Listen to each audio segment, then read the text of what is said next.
Muy buenas tardes, mi nombre es Luis Enrique Rodríguez Gómez, estudiante de la Universidad Abierta a Distancia de México, curso la carrera en Ingeniería y Logística y Transporte y hago este video como parte de las actividades de la evidencia y aprendizaje de la segunda unidad de la materia de formulación y evaluaciones de proyectos. Introducción. Las determinaciones de consumo, producción e inversión que toman las empresas acostumbran a afectar a terceros que no participan en el negocio. Algunas veces estos efectos indirectos son menores, pero cuando son mayores pueden resultar problemáticos. Eso es lo que los economistas llaman externalidades. Las externalidades son una de las principales razones que lleva a las autoridades a intervenir en el ámbito económico. Sin embargo, la mayoría de las externalidades no son técnicas. Es decir, los efectos indirectos repercuten en las oportunidades de consumo de la población de terceros, pero el precio del producto o servicio no refleja estas externalidades. En nuestro caso mencionaremos dos externalidades negativas que hemos identificado. Una tiene que ver con los costos sociales. Es la que tiene que ver con el posible deterioro de la calidad de vida de nuestros consumidores ocasionado por el posible alto consumo de nuestros productos o la contaminación del agua dentro del proceso de producción. Se nos pide efectuar una matriz de FODA, donde destaquemos las debilidades, amenazas, fortalezas y oportunidades. Debilidades: falta de proveedores de insumos extranjeros, carencia de marca reconocida en el mercado, poca reputación, presencia y alcance. Amenazas: nuevos competidores, competencia consolidada en el mercado, menor tiempo de vida del producto. Fortalezas: competitividad en precios y plazas de entrega, cobertura regional, suficientes recursos financieros, equipamiento de última generación, características especiales del producto que se oferta. Oportunidades: plazos de entrega cortos, mejora de costes por la creación de economías de escala, necesidad del producto, mercado mal atendido. Se podrá extender a otras regiones, los márgenes de ganancia serán buenos. Continuamos con la descripción de la matriz FODA: estrategias ofensivas, fortalezas y oportunidades. Fortaleza: alianza con otras marcas regionales, las cuales son identificadas por su calidad. Oportunidad: aprovechar la infraestructura para crecer en nuevos mercados. Estrategia: uso del control de calidad para abarcar mucha demanda. Estrategias defensivas, fortalezas y amenazas. Adquisición de equipos de vanguardia. Amenaza: gran cantidad de competencia en todos los insumos ofrecidos. Estrategia: mediante la compra de equipos de última generación se incrementa el nivel de competitividad con respecto a los demás. Estrategias de adaptación. Debilidades y oportunidades. Debilidades: plan de negocios en conformación. Oportunidades: existe un aumento de la demanda en el mercado. Estrategia: crear un plan de negocios donde se presenten todas las posibles inversiones para el mejor cubrimiento de la demanda del producto ofertado. Estrategia de supervivencia. Debilidades y amenazas: escasa información del comportamiento del mercado. Amenazas: subestimar las capacidades de la competencia. Estrategias: efectuar un estudio profundo de las nuevas tendencias del mercado competitivo y comportamiento de la demanda y la oferta. Análisis de riesgo: para una adecuada investigación se hará un análisis de escenarios. Se hará uso del programa UPC de la versión gratuita en línea por 15 días. En ambas tablas se muestran las tendencias. En este caso es el escenario optimista de la venta de cerveza, maquila de cerveza y producción proyectada. El flujo de caja en el escenario optimista: en el año 1, 2, 3, 4 y 5 se muestran los, eh, los montos que se prevén alcanzar. En el análisis de riesgo en un escenario optimista tenemos una tabla donde se nos muestra todos los insumos para producir nuestros tres tipos de cerveza, que van desde las materias primas, el pago del alquiler del local, pago de la energía eléctrica, agua, luz, plantilla de producción, plantilla de gerencia, etcétera. Y finalmente aparece las cantidades de los egresos y el flujo de caja operativo. Continuando con el análisis de riesgo, tenemos el escenario optimista y su flujo financiero, donde vemos el flujo de caja, el préstamo, el pago del principal y el saldo final. La inversión inicial, el flujo del año 1, 2, 3, 4 y 5, el BAN, el TIR y los ratios financieros, que incluyen el ROA, el ROE, el margen operativo, el IPTA. Un segundo análisis de riesgo es un análisis de escenario esperado, donde el crecimiento esperado en los años 1, 2 y 3 y 4, con el total de cerveza de maquila y el total de unidades a producir en un escenario esperado. El flujo de caja del escenario esperado en las cobranzas del año 1, 2, 3, 4 y 5. Podemos observar las cobranzas por venta de cervezas, la cobranza por maquila de cerveza y la cobranza por cuotas por cobrar, que nos da finalmente el total de ingresos.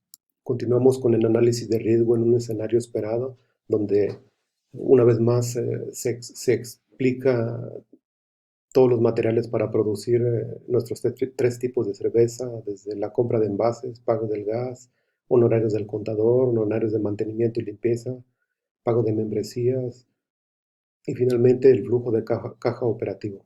En el análisis de riesgo de un escenario esperado vemos las cantidades representadas en la tabla azul, el año 1, 2, 3, 4 y 5, donde nos da los saldos finales. Los ratios esperados en la inversión inicial para el flujo del año 1, del año 2, 3, 4, 5, el VAN y el TIR, el ROA, el margen operativo y el EPTA. Para complementar la información anterior, tenemos un análisis de punto de equilibrio entre dos escenarios, el escenario optimista y el escenario esperado. A continuación tenemos un árbol de decisiones en ambos escenarios que propusimos, el crecimiento optimista y el crecimiento esperado, con las cantidades de producción estimada para cada uno de los años en ambos casos. Las estrategias para mitigar riesgos son: la gestión de riesgos es un proceso continuo y como tal no solo debe hacerse al inicio del proyecto, sino de manera continua durante toda la vida del proyecto. Lo podemos ver en el siguiente cuadro. En la fase de planificación debemos identificar y analizar los riesgos con el fin de priorizarlos en función de su impacto y probabilidad, y posteriormente se crean los planes de respuesta más adecuados. En la fase de ejecución se implementarán los planes acordados a estas respuestas, involucrando a los dueños de los riesgos, los encargados de implementar las respuestas a cada riesgo. El proceso termina con el control de los riesgos. En esta fase se revisa tanto la implementación de las respuestas como el estado de riesgos y sus posibles cambios. Existen dos aspectos que debemos tener claro acerca de los riesgos. Son inherentes a cualquier proyecto, siempre van a aparecer, por lo que debemos estar preparados para saber cómo responder cuando se materialicen. La respuesta frente a los riesgos debe ser proactiva, nunca debemos esperar a que se materialicen para decidir actuar. Las variables identificadas en el análisis de sensibilidad con mayor incidencia en el BAN son: precio. Las desviaciones en el precio pueden afectar los retornos del proyecto. Por tal razón, y debido a que el segmento de cerveza artesanal no existe en el país, se definió una estrategia para basar los precios de nuestros productos sobre las cervezas de más calidad, del mercado nacional y de importación. Tipo de cambio. Las variaciones del tipo de cambio es otra variable que afecta los flujos del proyecto, debido a que algunos de los insumos de fabricación de la cerveza, lúpulo o levadura, son importados. Por tal razón y a efecto de reducir este impacto, se contará con proveedores de diferentes países, Estados Unidos, Francia, Alemania, Holanda, etc., para reducir el riesgo. Cantidades. Dar seguimiento continuo a los canales de venta y ejecutar estrictamente el plan del marketing. En caso de disminución, se aumentarán inversiones en marketing. Podemos aprovechar la oportunidad de incrementar la producción de productos en fechas de vacaciones o fines de semana largos, pero principalmente la época de fin de año. Podemos hacer alianzas transitorias con otras empresas para hacer promoción de las marcas en ferias. De esta manera se reducen los gastos de publicidad. Análisis de costo-beneficio. El análisis costo-beneficio es una herramienta financiera que mide la relación que existe entre los costos y beneficios asociados a un proyecto de inversión, tal como es nuestro caso, con el fin de conocer su rentabilidad. Lo que mide principalmente dicho análisis es la relación costo-beneficio, también conocida como índice neto de rentabilidad, la cual es un cociente que se obtiene al dividir el valor actual de los ingresos totales netos, el BAI, entre el valor actual de los costos de inversión o costos totales, BAC, de nuestro proyecto. Conocer la relación del costo-beneficio de un proyecto de inversión nos ayuda a conocer su rentabilidad y así, por ejemplo, saber si el proyecto es viable y qué tan atractivo es en comparación con otros proyectos. La fórmula de dicha relación de costo-beneficio es B sobre C, BAI sobre BAC, en donde B sobre C es relación costo-beneficio, el BAI es el valor actual de los ingresos totales netos o beneficios netos y el BAC Valor actual de los costos de inversión o costos totales. Análisis de costo. Debemos comenzar por identificar los costos y beneficios. En primer lugar, procederemos a efectuar la proyección de los costos de inversión o costos totales y de los ingresos totales netos o beneficios netos del proyecto para un periodo de tiempo determinado. Posteriormente, convertimos costos y beneficios a un valor actual, debido a que los montos que hemos proyectado no toman en cuenta el valor del dinero en el tiempo, ya que hoy día tendrían otro valor. Debemos analizarlos a través de una tasa de descuento. Enseguida debemos calcular la relación costo-beneficio. A continuación dividimos el valor actual de los beneficios entre el valor actual de los costos del proyecto. Luego procedemos a analizar la relación costo-beneficio. Si el proyecto no es rentable y por tanto no es viable, ya que significa que los beneficios serán iguales o menores que los costos de inversión o costos totales. Finalmente debemos comparar con otros proyectos por si tendríamos que elegir entre otros proyectos de inversión teniendo en cuenta el análisis costo-beneficio. Elegiríamos aquel que tenga la mayor relación costo-beneficio. Hacemos el análisis del costo para nuestro proyecto, que es de 1.500.000 sobre 1.000.000, nos resulta 851.114 sobre 401.877 y nos da un total de 2.11. Conclusión: la relación costo-beneficios es de 2.11, con lo que podemos afirmar que el proyecto es rentable. De una igual manera, podemos decir que cada peso que se invierta en el proyecto se conseguirá una ganancia de 2.11 pesos.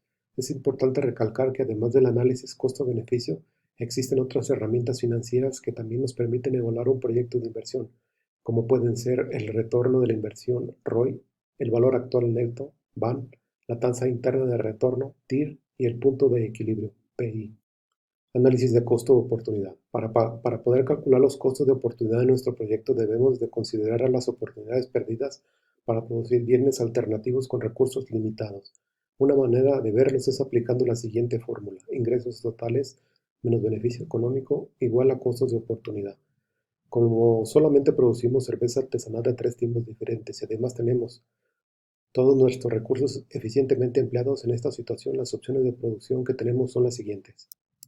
Tenemos las opciones A, B, C, D y F: cerveza ale, cerveza lager y cerveza negra. Y tenemos un gráfico donde se puede apreciar el análisis de costo de oportunidad.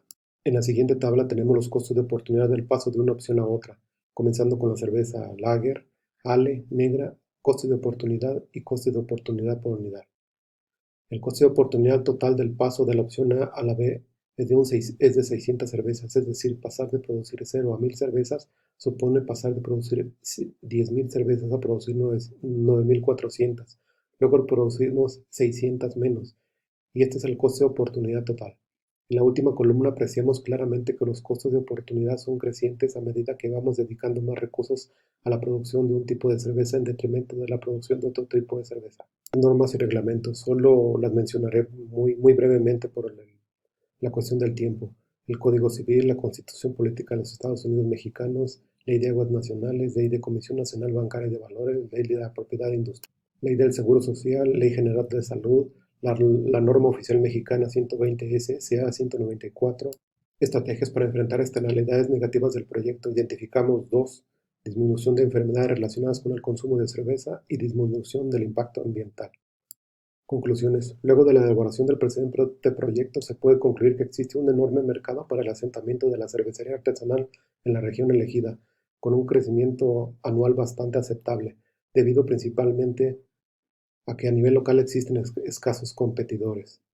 Recomendaciones. Se sugiere diseñar un plan de expansión a las ciudades cercanas a partir del segundo año. Esto se puede lograr por medio de los canales digitales y estrategias agresivas en los espacios ya conquistados. A continuación se muestra la bibliografía consultada. López, Métodos de evaluación de externalidades ambientales provocados por obras de ingeniería. Andrade, Aplicación de instrumentos económicos. Ernesto, Cohen, Evaluación de proyectos sociales. García, Impacto de las externalidades en la infraestructura estratégica. Mejía, Estudio para identificar externalidades. Merced, Fallos del mercado, externalidades. Osorio, Externalidades dinámicas y crecimiento desigual. Pablo Blas, Costos económicos de las externalidades ambientales. Gracias por su atención.